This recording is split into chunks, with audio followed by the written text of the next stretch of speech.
Pada part sebelumnya, Crimson Demon terlihat sangat sedih saat menyadari aura muridnya sudah menghilang. Menyadari hal itu, dia meratap melihat ke arah kota, terlihat sangat sedih. Dan di bekas tempat pertempuran Eng dan Liu berkumpul para prajurit manusia. Salah satunya berteriak berkata, "Kapten," yang lainnya sudah berpencar untuk mencari petunjuk. Dan ada juga yang berteriak berkata, "Beri jalan kepada ketua." Lalu tiba-tiba seseorang berkata, "Ini sia-sia. Inti dari demon yang sudah hancur." Mereka menemukan kepingan inti Little Demon yang sudah hancur. Memperlihatkan hal itu, pria itu melanjutkan, "Kami perkirakan dia bermotif 5, tapi energinya sudah lenyap total." Mendengar itu, membuat sang kapten terkejut dan berkata, "Kekuatannya sudah hilang penuh. Lalu apa gunanya batu itu sekarang? Berikan saja pada tim analis. Kita akan menunggu." Merespon itu, orang yang membawa pecahan inti demon menutup koper dan mengiyakan. Lalu sang kapten bergumam, "Ini tidak wajar. Seolah-olah semua ini sudah direncanakan." Banyak prajurit rank tinggi yang gugur dan arena yang menjadi medan tempur masih menyisakan aura demon sekental ini. Ini bukan demon motif 5 biasa. Masalahnya adalah dia melihat reruntuhan bekas tempat pertempuran Eng dan Liu, lalu melanjutkan gumamannya, "Siapa yang dilawan demon ini? Apakah dia sudah mati? Siapa yang membunuhnya? Dan baunya, kenapa terasa lebih dari satu demon?" Selagi kapten menggumamkan hal itu, salah satu bawahannya datang mengganggunya berkata, "Jangan-jangan memang ada banyak demon. Ini bau pertarungan hidup dan mati antara demon." Merespon itu, kapten bertanya apa maksudnya. Apakah ada demon yang ingin melindungi kota ini? Lalu dia mematahkan pikirannya sendiri berkata, "Jangan terlalu naif." Di tempat lain, inti Little Demon dibawa oleh orang yang sebelumnya membawa koper itu. Dia bergumam, "Setiap kali ada tragedi, selalu aku yang disuruh. Sepertinya kapten ketua sedang kena banyak masalah akhir-akhir ini. Aku pasti bisa mendapat promosi selanjutnya." Tapi tiba-tiba dia mendengar suara demon dari gang sempit. Mendengar itu, dia menoleh dan tiba-tiba tubuhnya seolah dikendalikan. Pria itu tiba-tiba berhenti melangkah, lalu memutar arahnya ke arah gang kecil tersebut, tempat di mana ada sumber suara demon sebelumnya. Dan di dalam gang tersebut ternyata ada Crimson Demon yang menunggunya. Setelah pria itu datang mendekatinya, Crimson Demon yang terlihat marah berkata, "Ceritakan semua kejadian semalam." Mendengar perintah itu, pria itu berkata, "Demon yang menyerang tadi malam tampaknya sudah musnah total, tapi pelakunya tidak diketahui." Mendengar itu, Crimson Demon hanya terdiam, lalu bergumam, "Little Beam mati.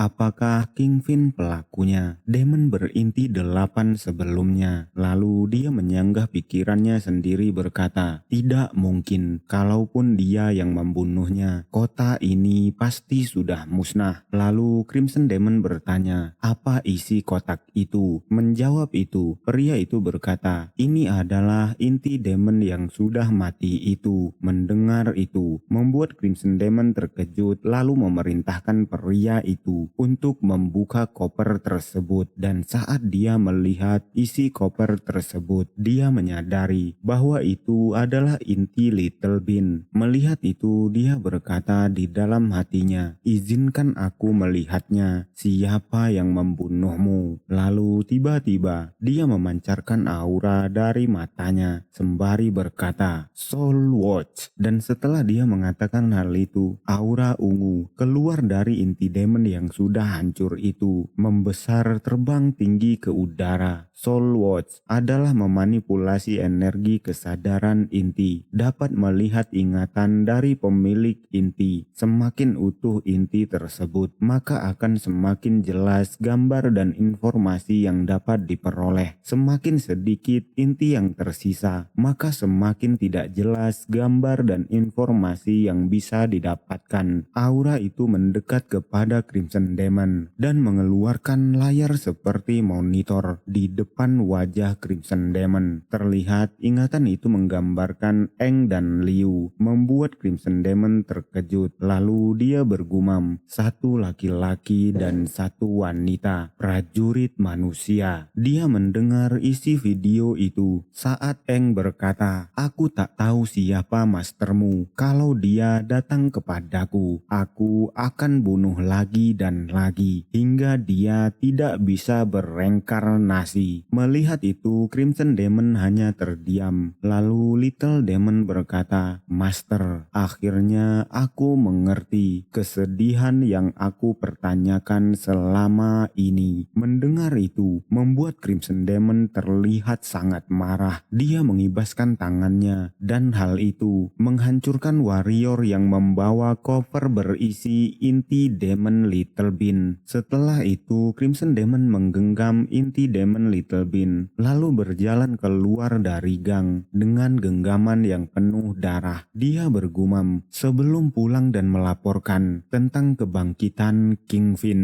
Kalian harus mati. Crimson Demon terlihat sangat marah.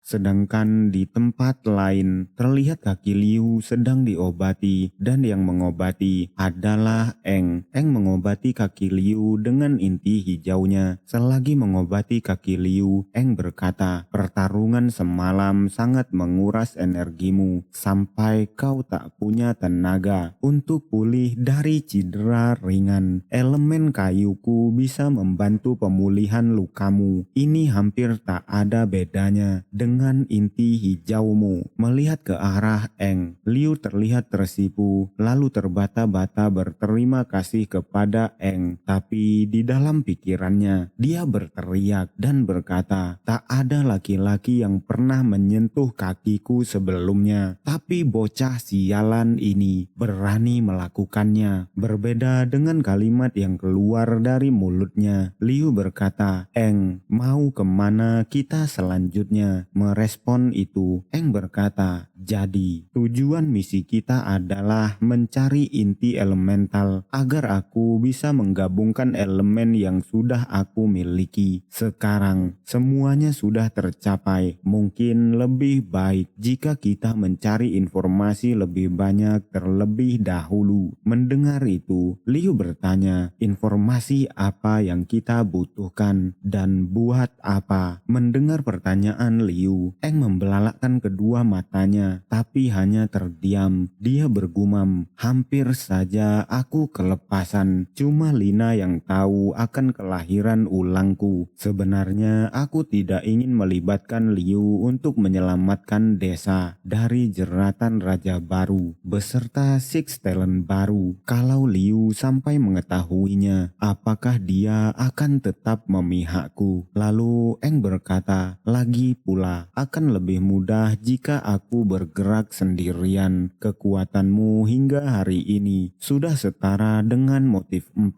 Kau sudah setara dengan Kapten Squad.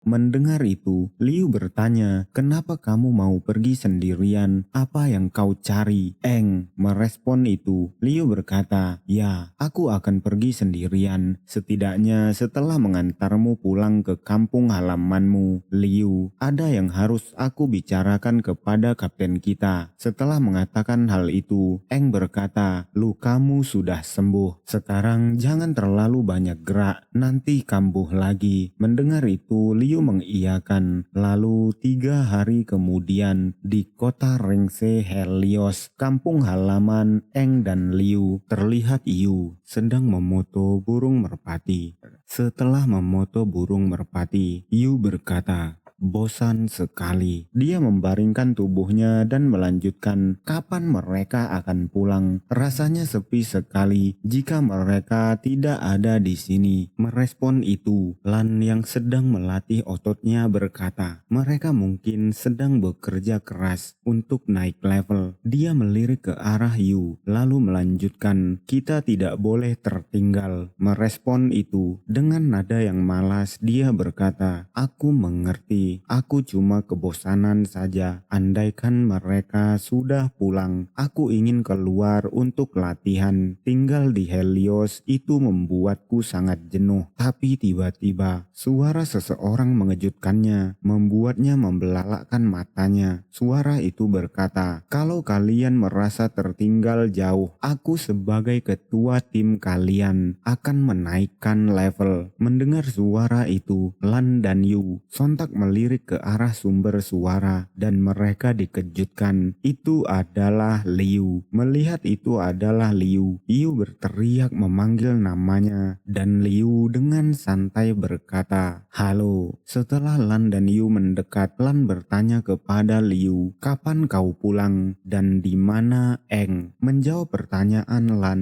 Liu terlihat murung dan berkata, dia sedang pergi ke kota pahlawan untuk mencabut status prajuritnya. Mendengar itu, Lan dan Yu terkejut, berteriak bertanya, dia mau melepas status prajuritnya. Kenapa?